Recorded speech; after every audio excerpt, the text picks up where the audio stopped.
Yo ndudde okulaba tumaze ne tusisinkana okumala ebbanga ddene yotya nenga ndolwa blog bazembeera wajja esimu wagireese eno bagita Sony Xperia wanji abagaga okuva mu America UK bakuweereza essimu nedda taata zabagaga tebateeka mu sente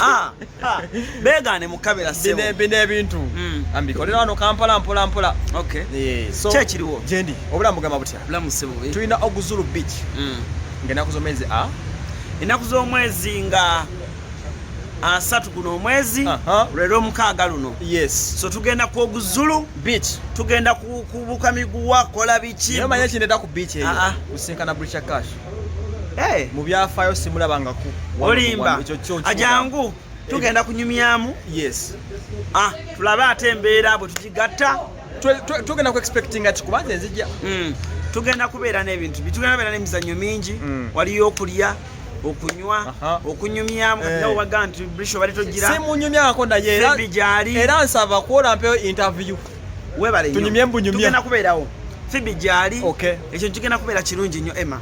wandize n'oli omusajja ow'obubiri oba naye nabirye oba mubaleetereko kuba liiganga etali wala nnyo tubeere nga ate ekintu kati okuyingira sente meka 15 omaze singira bintu bya bwereere badde nsaba nsasula mpola mpola ezo ziri 5 yesebo zino ziri 10 kaleta nja jikusindikira ku simu yo Emma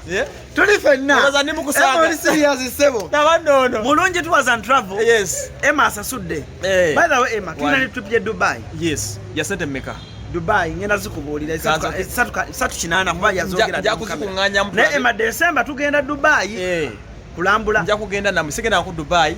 kuno njagala nange ngende kakati ebinaddirira awo kuke nawe erinda ko tumalizano bagenda kocha mama sebo tugenzi kibaita self love kiritaga mu gwanga so nze bwe nalaba project mbadde nganjiraba nenganja kunonya kugenda kusanga ne bangamba gwotegese press conference notampita nenganja kweyita ostegedde Emma tugenda ko Oguzulu Beach ondazo omutima va mu kusaaga ondazo omutima era tugenda fenna okuva ku Wasswa Global Costa simanyi na company twale eyambako mu kutwala bane bwe erikawe najirabye naye bana tebakutwala speed nda wa mveze batwala speed bye kale